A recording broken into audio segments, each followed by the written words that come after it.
Hey, welcome to Other Fathers. This is a podcast that exists to initiate honest conversation around fatherhood. And for today's episode, I sat down with my friend Gerald Griffin, and we talked about many different things, but more specifically, we talked about how do we as dads become more influential on our kids than the culture of our city. And I walked away from this conversation with so much to write down, so much to ponder, so much to start applying. And I hope the same is for you as well. And so without further ado, let's get to the podcast. So first of all, man, thank you so much for coming on today and taking the time out of Yeah. everything going on. Yeah. I appreciate it. And I don't know if you were able to read through the paragraph I sent you, but this has really started out of a place in my heart of being a young dad. Yep. My son was probably 3 months old, if not 2 months old. And I have this specific memory of feeding him in the kitchen at like 4 a.m. or 3 a.m. or something like crazy early. I haven't slept all night. And he's like not taking his bottle. And we were just exhausted. And I was like standing in the kitchen. I had to go to work that morning later on at like 7 o'clock or 8 o'clock. I remember sitting there and thinking, man, like this is really challenging.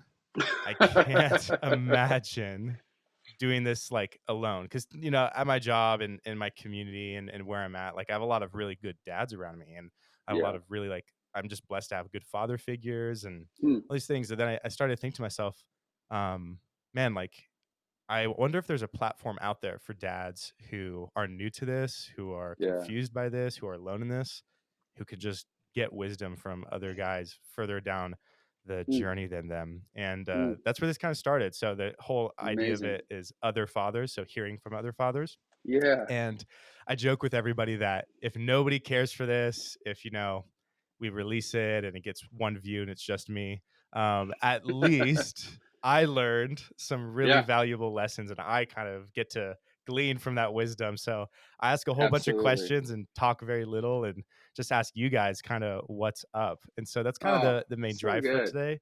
Yeah. And yeah, man, I exactly. love it. I love it. Yes. What an honor, man. Yeah. And you're definitely not alone. You're def every father up at 3 a.m. trying to figure Yeah. out how to heat the bottle up but not too hot, just right, Yes. is asking themselves, what am I doing? So you're in good company, man. Absolutely. I love it, man. And so tell me, we haven't spoken a lot about this. I think the first time we ever really had any kind of conversation was back in August.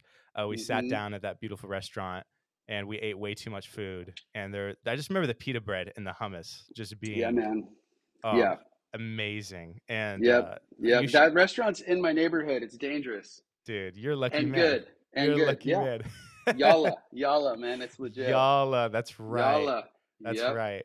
And I remember getting dinner with you, and you were sharing a little bit about your story and your journey and what you've learned. But tell me a little bit more on the side of you as a dad. I don't think we ever really got into that. You said you have 4 kids, Three. correct? 3. Okay. Yep. Thank you for the Yes. faith, but three. Yes. Yep. You Holding said holding at three. Yeah. you said we need a middle child. We need that ratio. So you got 3 kids. And Yep. what was your journey into fatherhood like? Yeah, man. Well, I met my wife in Bible college and we graduated together from Multnomah Mm. University, and then within that same year, got married. It was kind of like the Bible college thing, dude. You gotta graduate and get married within the same year. We did it, and then and at the time of our wedding day, I was 24 and Jenny was 21, Mm. and we were just a couple of kids, and we knew that we wanted to be together. We knew that we wanted to serve the Lord. We knew there were some things that we wanted to do differently than our parents, and we had some mentors around us that were young, married with kids that we were looking up to, kind of like the next generation above us. And we were deeply committed to Jesus as best we knew how. We had a bunch of stuff from our own family of origin that we had yet to discover. But we knew about the major things. We knew about the Yeah. major things, but it takes marriage and parenting for everything to come to the surface. So we were just a couple of young kids, man, and Yeah. in love and excited and believing that the kingdom of God was breaking in, and Mm. seeing that in our lives personally, and then through ministry we were part of Skate Church there in Portland. Yes, And skate church. yeah, man, Skate Oh, Church, it was awesome. And the crew of friends that we were around. It was just a beautiful time of life, studying the scriptures during the day at Multnomah, and then making disciples with, we had the keys to an indoor skate park. And for a guy that grew up skateboarding in California, it was like a dream come true. So it was a beautiful time of life, got married. And then like most, I don't know if I think this is pretty common still today, but like a lot of young Christian couples, we were like, we're going to have 5 years of just being married, having fun. We had ideas about traveling, all this kind Yeah. of stuff. And we got pregnant in 4 months. Yep. So we were not, did that happen to you? Dude, no. Did it happen to your friend and you make fun of him? Everybody I know. I had a friend who said, 10-year plan, bro. We're having a Yeah, 10-year plan. Yeah, yeah, within 2 years, 1 year is like boom. yeah, And then now they yeah. have like 5 kids. So what happened, and I'll never forget, the whole process, but I think what happened to us was, the condensed version is, um, it was one of those moments where I realized, oh, this is God's plan, and there's something bigger happening here. And so it's weird to say, but like, getting married that young was a key part of like our and my formational journey. And the first thing was, I was one of my first of a crew of buddies to get married, so that set me aside. Like, okay, I'm not hanging with the boys because I've got a wife at home and I'm trying to prioritize our relationship. But then, secondly, having a kid, it was like, I am so in another just planet from my friends who were still single and and were doing ministry and love the Lord, but really could do whatever they wanted Mm, whenever they wanted. yeah. Trip to Europe, yeah. Cross country, road trip with friends, sure. And I Mm. was like, I'm not doing any of that. Like, we're Yeah. trying, we're trying to buy diapers right Yeah. now and Yeah. survive. Yeah. So it really was like, for me, it was growing up. It was a massive step in growth as a person, as a husband, as a father. And then, shortly on the heels of getting pregnant, my mentor at Skate Church um, tapped me to take his place. And he went down to California to go to seminary. And he said, "You're going to take over Skate Church and you're going to be the college pastor." And so it was like, okay, Mm. time to grow up, Yep. you know? Yeah. And that I like how you phrase that, time to grow up.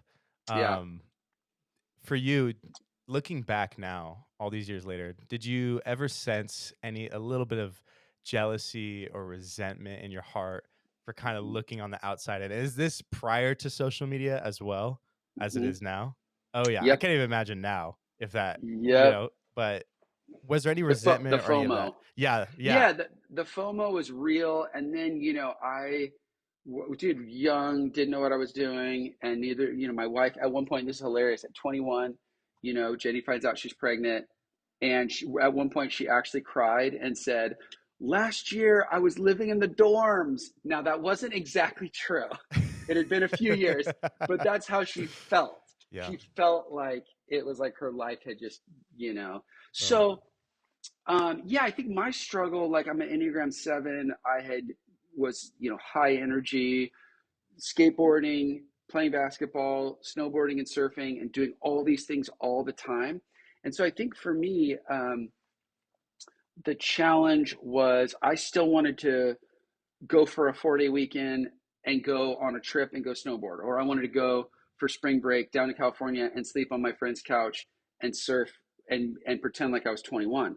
And yeah, so Jenny and I tried some of that yeah, with like a 1-year old. We were like, just go, we'll stay with our friends at the yeah. beach and we'll just, and then it was like, I mean, dude, some of my biggest regrets was like leaving my young wife and baby at home and Yeah, being gone for like 6 hours surfing, and then yeah. coming back and just being like, "What? You didn't have an amazing time trapped in our friend's apartment?" You know? And Yeah. so that's where it was like, I was wrestling between these two worlds, the world Mm, of freedom and being able to go do stuff whenever I wanted, and then the world of like, oh no, you have a different set of responsibilities, not only as a new husband, but also as a new mm, father. And yeah. so if I could go back, I think a lot of time that if I could go back and look at it differently, it'd be like, man, you, the day of surfing, leaving your wife that was like you were grasping after something, and what Mm, would have been better use is, man, how could we together go for a hike and take the kiddo in the stroller or in the, the pack or whatever. So yeah. those are the ways that it was like really I was wrestling, on the day Yeah. to day, Monday through Friday. It wasn't as big of a deal. It was more for the like Saturday morning and wanting to go be snowboarding all day Yeah. and realizing that was there was tension there. Yeah. Yeah, I think you're speaking to what most young dads, and I don't know, I've heard different things from older dads than younger dads, but I feel like no matter what, and this is just opinion in my perspective, but I feel like no matter what, um, it's kind of like we're trying almost to sow these wild oats of like hobbies, and it doesn't matter how long you do it. It seems at some point it's going to be a shock that you're going to transition from such a different lifestyle. And if that's all you're used to, it's like a hard pivot. Um, Dude, oh, and it cuts right into the core of selfishness. I mean, it yes. is really like the Philippians 2, Yeah. like, am I willing to lay these things down? And Yes. and then the more that you do, it's the Christ-like journey, and the more that you do sacrifice your desires and Hmm. prioritize your spouse, prioritize what's best for the family, the more that you do it, Yeah. the more you realize that's the pathway to life. But Wow. it's hard when you're in your mid 20s Hmm. to see that. All I saw was and part of it too is the energies, and Ronald Rollheiser in Sacred Fire talks a lot about the energies of these different stages of life, and the energy that you have in your 20s, especially Yeah. for me and my personality type and the way that I grew up, which was I wanted to, and almost every single day did something active and intense. Like Yeah. every day, I either wanted to skateboard, to Yeah. play hard basketball with friends in the gym, or to surf or snowboard. And if I didn't do that, at the end of the day, I felt I had like this nervous energy that I Yeah. couldn't.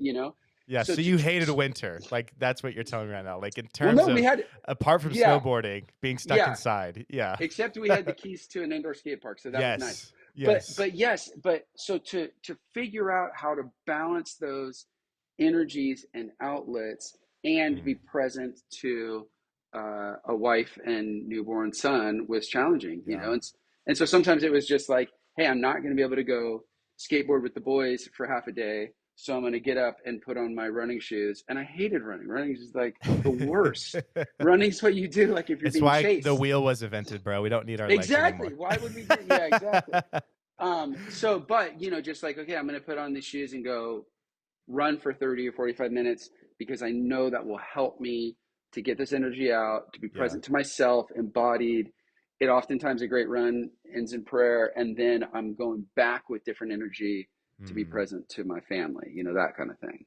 yeah. And you mentioned something I think is so key to this conversation of that moment where you come back to the apartment and then looking back, there's a regret of um, not choosing the better path, even though it made less sense to maybe that selfish motive in you.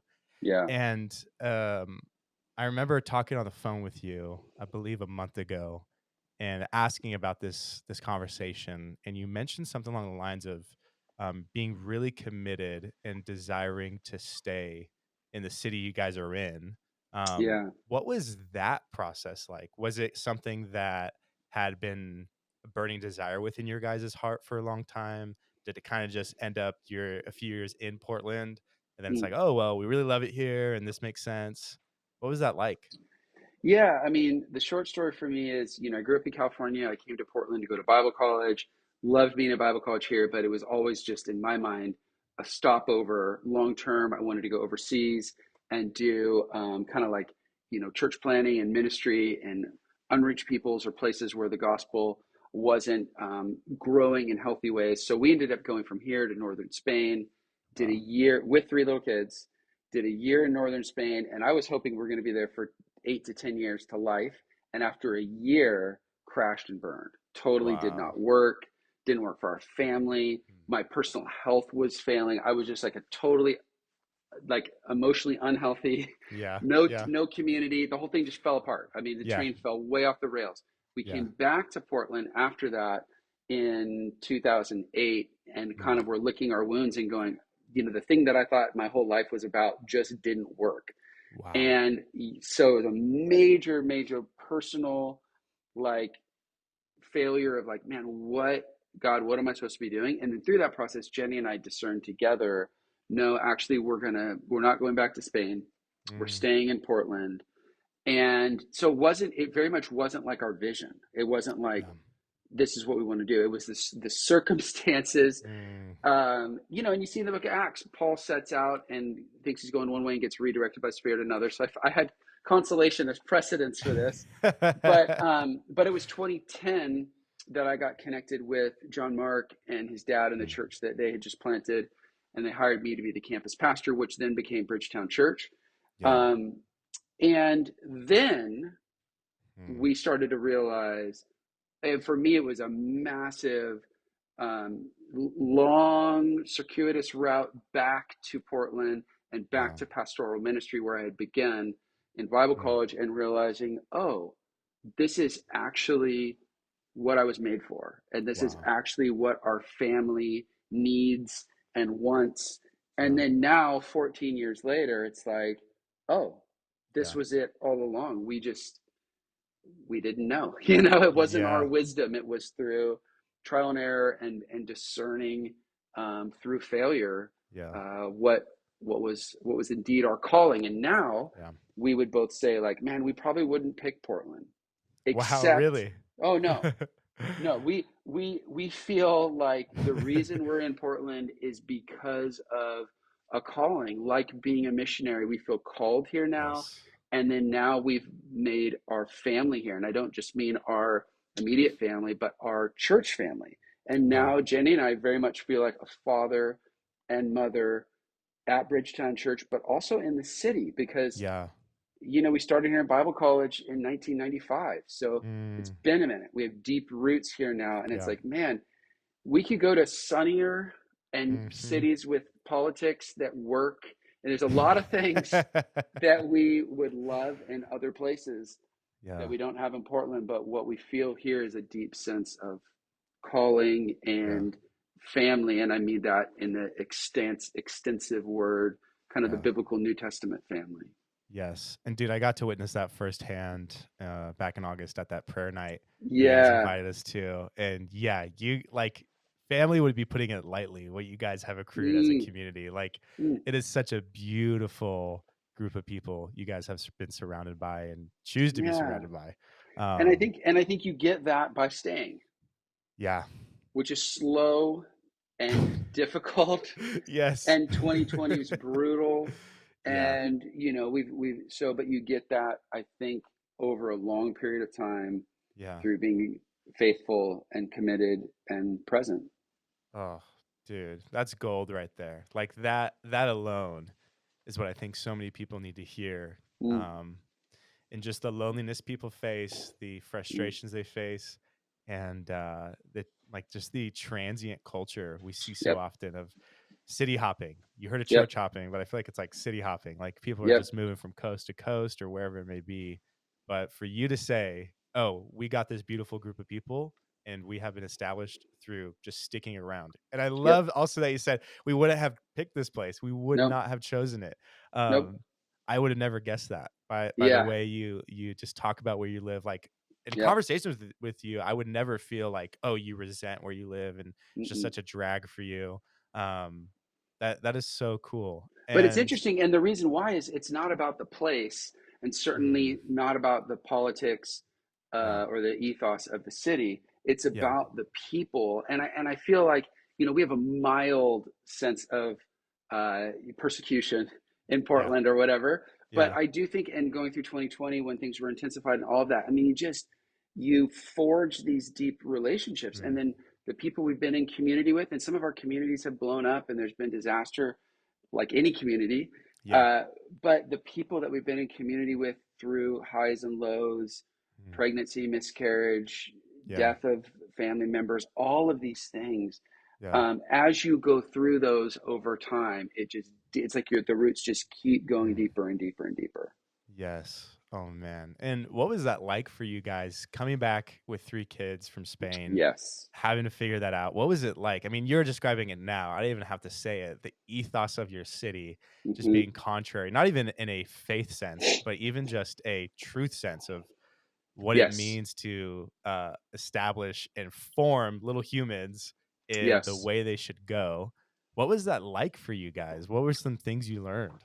Yeah, that's such a good question, man. And you do feel in the Northwest, as in a lot of cities, on the East Coast and the West Coast, you do sometimes feel like having, my wife stayed home for a number of years, was a stay-at-home mom. She was working. She just wasn't being paid with Yes. with Yes. cash. Right. She was working harder than Relational anybody. commodity. Yeah. Yeah, but we chose to have Jenny be at home with our kids for early years, all the way up to middle school and high school, and yeah, so you do feel like oftentimes in a city like this, having children is a prophetic witness, Hmm. and we've joked around about, people in Portland get more excited about your dog in a stroller than your baby in a stroller, and dude, that's not like a joke. That comes from personal experience. They're like, "Oh my gosh, how cute. Oh, it's a baby." You're like, "Wait, what?" Dude, She's that like, show "Yeah, I thought." Portlandia is just Yeah, way too accurate exactly, with the exactly. metal and Yes. She's like, "I thought it was a Shih Tzu." Oh. Uh, so you do feel like in a church, or excuse me, in a city that's so LGBTQ friendly and so promoting autonomy and all of this kind of stuff, it does feel like just having, like we had at one point when our kids were little, we had a minivan. I feel like this is confession. Yeah. Yeah. I had Sex a I had mobile, a dude. minivan. That's what it's called. What did you say? The sex mobile. My And brother-in-law has 4 kids, and that's what they call it. Yeah, when they dude, dude. exactly. That's how Yep. it's because of sex that you got that. Yeah. But So I good. just remember like pulling up to like the hip, my wife was in to organic and holistic and making her Yeah. own kombucha, early days, right? You And guys fit pulling right in Portland. You yeah, guys pulling fit up to right in. pulling up to the natural grocery store with a minivan full of kids and just feeling like so like being glared at. Yeah. Yeah. But no, there is a prophetic witness for marriage, Mm. for sexual celibacy for those who are not married, and then Yeah. for children. I mean, Yeah. it's huge. So one of the things when we got back, we were only gone from Portland for a whole Spain thing for maybe year and a half or 2 years or whatever. We come back, and already you could feel the agenda and things had Mm. gone so much. Had leaped Yeah. forwards in just 18 months, Yeah. and You said you that was in felt it. 2010. Yes, Yeah. 2008. And then 2008. you felt it again in 2020. It was like the agenda just went off. It was like this, the whatever lid there was got ripped off, and it's just that's a whole nother topic. But Yeah. I will say that having kids, we had to figure out, and being living in the city, we had to figure out education. That was a Yeah. huge thing. We weren't like Yeah. a homeschool family necessarily, but we tried charter school Yeah. for a few years, and then ended up all of our kids went to Westside Christian High School, a great Christian high school here in town, which in a million years I never would have. I grew up in public schools my entire life until I went to Bible college. But Yeah. those are the kinds of things that you have to navigate living in Yeah. a city like this, and trying to figure out like, hey, how do we um, form our kids in the way of Mm. Jesus? And we want them to be socialized, Yeah. and we want them to also get a great education. And for us, we had to figure that out through Christian schooling. And those are some of the things that were like really challenging. And then I've watched other friends go through that too. Like, you Yeah. know, like, hey, we feel like kindergarten through fifth grade is safe in the public school system. And then after once you go into Yeah. sixth grade, you got to have some kind of alternative, that kind Yeah. of thing. Right. 100%. And with your kids, did you have a lot of those conversations about what was going on in culture? Did they come to you with those, or was that more so just kind of already embedded in your guys' way of life? What did that look like? Really engaging with the culture and seeing it almost not transform, but Yeah. influence your kids. Yeah, big time. So a couple things on that. One, I've always been so thankful to John Mark as kind of our leading teaching pastor in those formative years, that we were part of a church culture that I felt like Mm. was really like engaging with culture and Yeah. not hiding under a rock, but really having intentional conversations. So I thought we were in a community that was committed to scripture, but it was committed also to science and cutting edge, like, Yeah. psychology, and like let's embrace that. But then Yeah. also like culture, like we're gonna talk about the parts of culture that are neutral, we want to see redeemed, and the parts of culture Mm. that are clearly not the way of Jesus, we're going to talk about it. But then the other dynamic in our home was, I grew up in a family where we didn't talk about sexuality. We didn't talk about conversations that were uncomfortable or edgy or whatever. I just remember, I think my dad would kind of just shut that stuff down or Yeah. whatever. And my mom would pretend like it didn't exist. Yeah. But my wife, Jenny, her family talked about everything, and, Yeah. and no holds barred.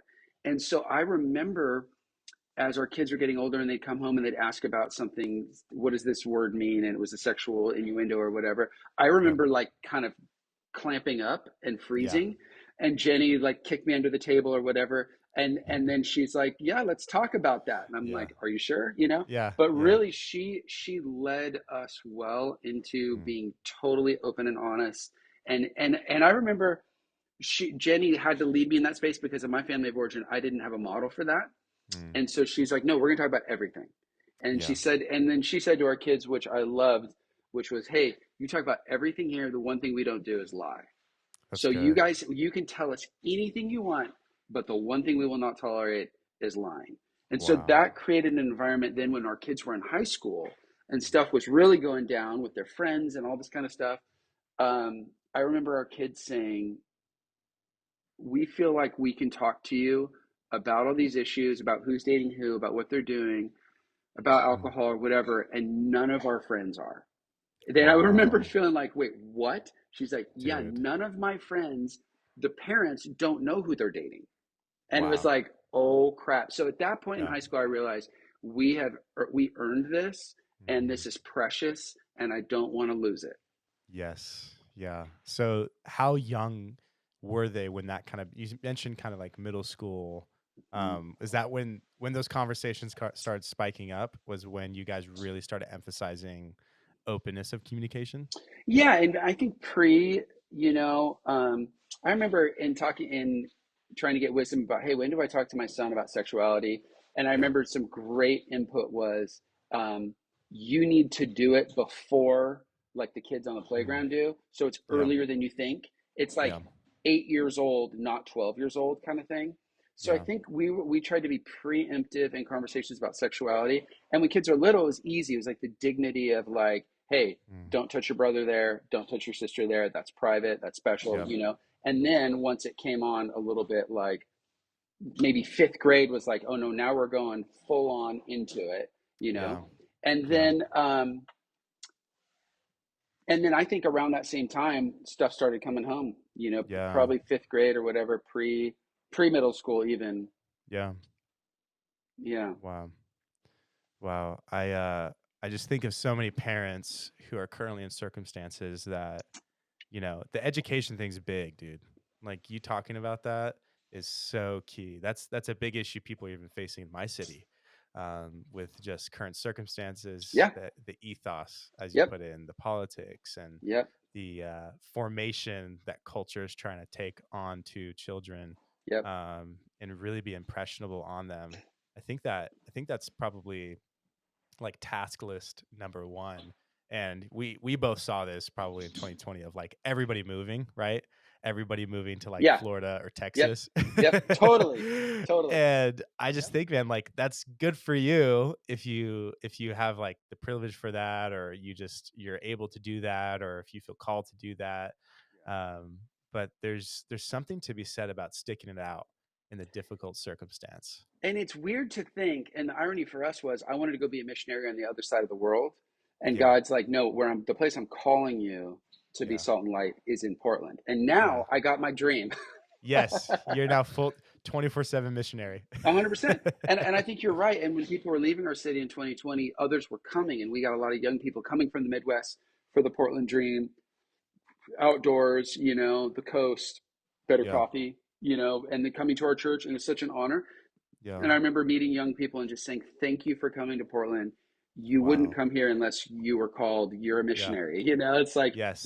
you're not coming here for the politics and the quality of the schools. It's like, Right. you know. So Not I coming for the agree. Foucault quotes. Yeah. I Yeah. agree. So I think it's back to that missional calling of the Mm. church, and some are called to be outside the city, and others back in. But I think Yeah. there's like a renewed call of like being in the city, being salt and Mm. light. Yeah. And you mentioned something, you said you called it a prophetic witness. What, Yeah. what, what did you mean by that specifically? Yeah, I just mean like even honoring sexuality, and whether that's Mm. marriage or chastity, and Yeah. then honoring having male and female marriage and displaying. I mean, think about it. The greatest metaphor for God's love is Christ. Is Mm. marriage, male, female, Christ and the church. Paul says the Yep. two will become one. I'm talking about Christ and the church. Like Yeah. the story of God begins with the marriage in the garden, Hmm. ends with the marriage at the wedding feast of the Lamb, and the Yeah. entire summary of the Bible could be that God wants to marry you. We're heading towards Yeah. union with God. Right. So when a man and a woman are committed in marriage, and the fruit of that is children, that is a gospel witness. Like Mm. every wedding that we go to, whether it's believing or unbelieving, whether they know it or not, that is a prophetic witness of Christ and the church. There's something undeniable, and that's why all of humanity is drawn towards a good romance. It is in Yeah. our DNA. So when Yeah. we live that out faithfully to Christ, and I think Mm. children is a key part of that, and this is some Yeah. Catholic theology that I think, Pope John Paul II theology of the body, this Yeah. whole idea of like, man, children are a witness to Yeah. Christ dwelling in us and the multiplication of the church. Yeah. It's like you're living out a gospel witness in front Yeah. of the city. Yeah. They get to actually see you live out what you claim you believe versus just Yes. understand a theology or a concept. That is Yes. so special. And it's this metaphor, like it is the highest metaphor for what is the love like between Christ and the church. A Yeah. wedding and a Yeah. marriage and children. Yes. Wow. And I'm thinking of a few friends of mine, and even for myself, like often when faced with the adversarial tendencies of a city just being contrary to, again, not even faith or politics, but just it's a hard environment.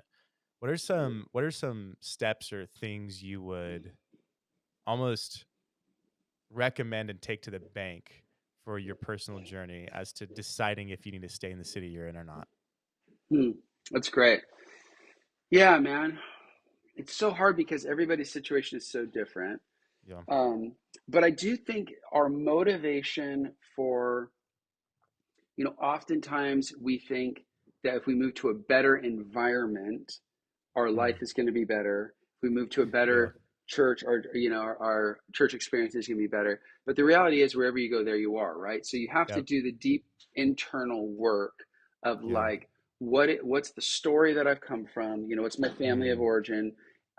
What's the wounds that I've carried? We all have early childhood, adolescent, young adult wounds that we just keep going back to. So you have to Yeah. do all that internal work of like, who am I and why am I the way I am, and make sure that you're not trying to run from yourself, Mm. or run Yes. from a recent Yeah. breakup, or run from recent church hurt, or all that kind of stuff. You know Yeah. what I mean?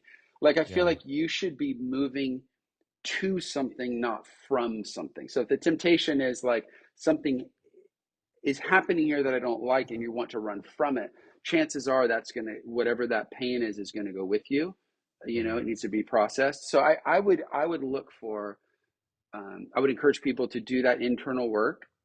And then if you're at a place of neutrality, looking for what is the kingdom vision that you're going to, like, what are you being Mm. called to, if that makes sense.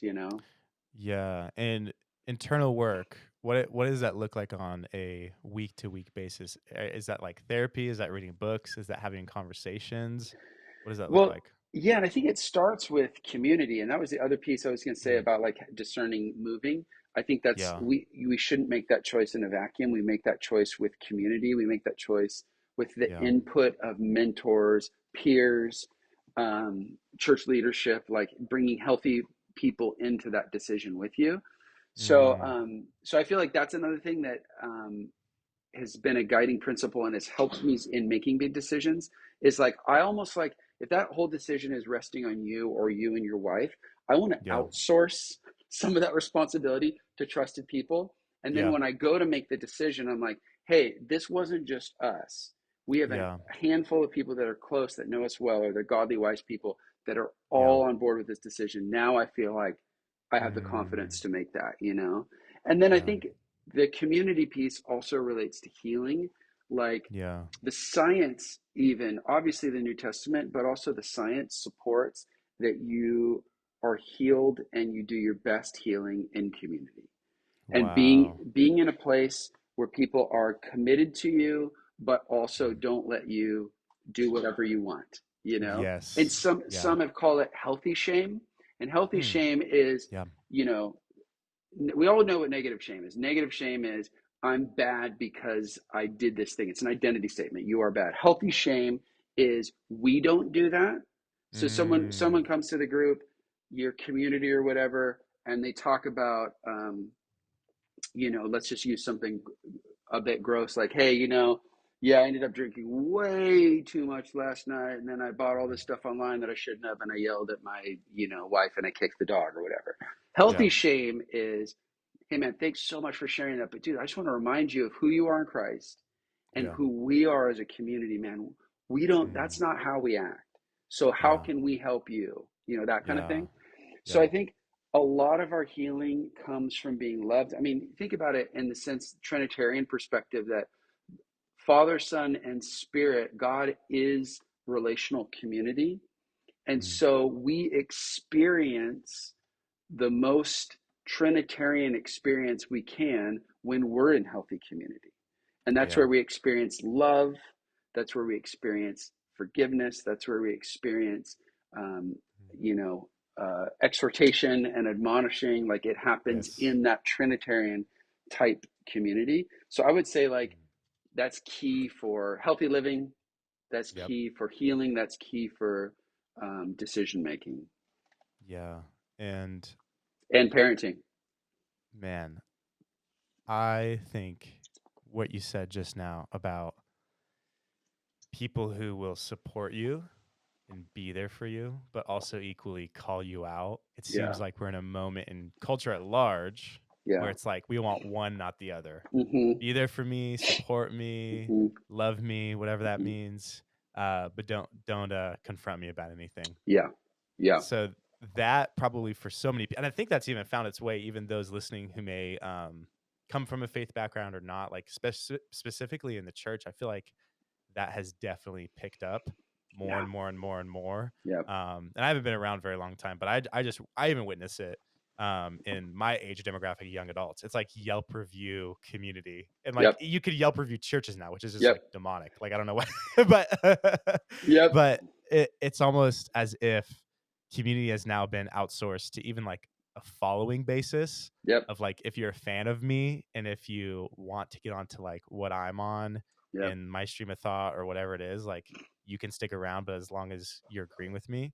Yeah. Um, so I imagine for Yeah. many listening, like that truth bomb that you just dropped for them will be like, oh wait, maybe that's the missing piece. That's Yes. the missing link right there. Yes. And you need high trust Yeah. and you need to build that relational equity before Mm, you can, yeah. in it. But we need to learn how to, in healthy ways, um, help one another be the kind of people that we want to do. It's all around identity, right? So it's like, Yeah. hey man, you are a beloved son of the most high God. Yeah. Therefore, let us remind you of how we, and you see this in Paul's letters, right? Like Mm, we are children of the light, so walk in the light, you yeah. know? So that's what Yeah. that is. But yeah, man, we need it. We're desperate for it, but it Yeah. also takes a lot of Mm, commitment, and you got to get the reps in of sitting at the table, of hearing one another's stories, of honoring one another, of building trust to be able to pull that out and be yeah. able to say, hey, let me remind you of who we are and why we don't do that. Yeah. And what role did community play as your kids were getting older?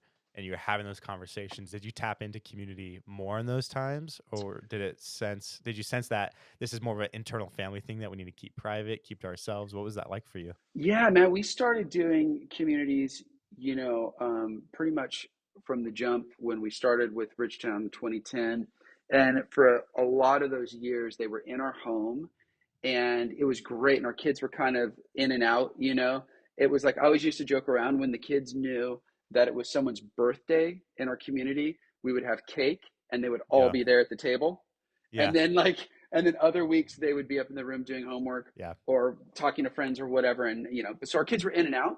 But what was Hmm. cool is, over all those years, and I remember intentionally seeing this couple that was about a decade above us, and their kids looked awesome. From what we could tell, this was a family that Jen and I wanted to be around. So we Yeah. grabbed them and we were like, Yeah. "Hey, are you guys in a Bridgetown community?"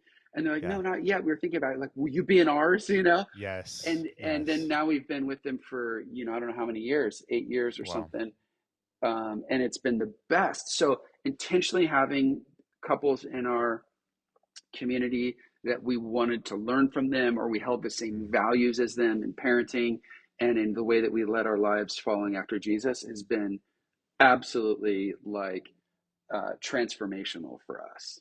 So Wow. that means every Tuesday night we can bring the things that are most challenging to us, which often is kids or marriage, and we can bring it Yes. into a safe space with people Yes. that we look up to, that we share the same values with, and we can process Yeah. that, even if it's not like they don't have insight or wisdom into the topic that we're bringing, just to be Yeah. heard and to Yes. be honored and to be prayed for. Yes. Yeah. So for you, it wasn't this random stars aligned. You had a vision of a person and you guys met the next day at the grocery store. It's like you sat on the sideline, witnessed their life, and you intentionally went up to them and said, "Hey, I want you a part of this. I want you in my life," for lack of a better Yes, way to put it. yes, Yeah. and some of that is pastoral privilege, which Yes. I understand, and Yeah. I recognize that. Like, Yeah. I have the advantage of like knowing almost everybody in the church, at least at a peripheral level. I know all these people, and then Yeah. I know that there's a little bit of clout or authority I have, that I can grab Yeah. someone and they hopefully would say yes to be in my group, right? So I Yeah. Yeah. Yeah. understand Yeah. that. Yeah. But I think the principle, and I've told, my daughter just got married last spring, and I told her and her husband this. I was like, man, find the people that you look up to, you respect their marriage and their Mhm. parenting, and ask them for coffee. Ask if you can be in their community group. And she was Yeah. like, well, what if they already have a community group? I'm like, maybe someone just got a job transfer and there's a Yeah. spot for two. Like, just ask, like ask, Yes. ask, ask, ask, ask. And Yeah. so I think that's a great principle, regardless of where you're at and what your Mm. community is like, but searching for those godly couples that you want to be like, that it seems like the marriage has the spark, or it seems like the kids like are Yeah. not annoying. The bar's low. The bar's very low. You're just like, what? I was around your kids all day at that beach trip, and your kids Yeah. were actually delightful to talk to. Your kids talked to me. Yeah. You know what I mean? They didn't punch me. Yeah, or they didn't like look at their phone the whole time or whatever. Like, they Yeah, actually yeah, yeah, yeah. engaged in conversation with me. I'm like, man, those are the kinds of people I want to be around. Yes. Wow, man. I could selfishly sit on here and just keep asking you about what it takes to have that unfold more and more in my life, because me and my wife are currently walking through that, currently navigating through that, seeing what that looks like. But for the Mm, sake of your time and those listening, man, I'd love to end on that note mm, of all that you're saying and all that I've really disclosed from this convo is you can't do it alone.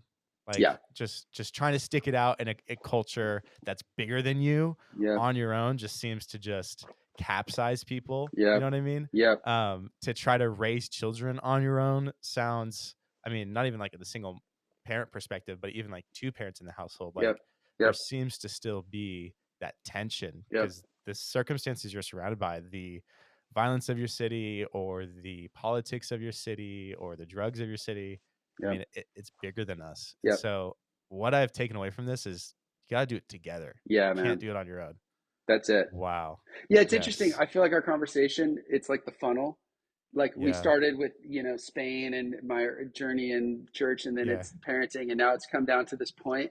I think you're Yeah. right. I had this thought, 3 minutes ago when we were talking. I was like, man, it really Mm. does a huge factor that's been kind of the thread through our whole story that I feel like is coming to the surface right now is Yeah. community. And that's why for Bridgetown and for Practicing the Way, one of our core practices is community.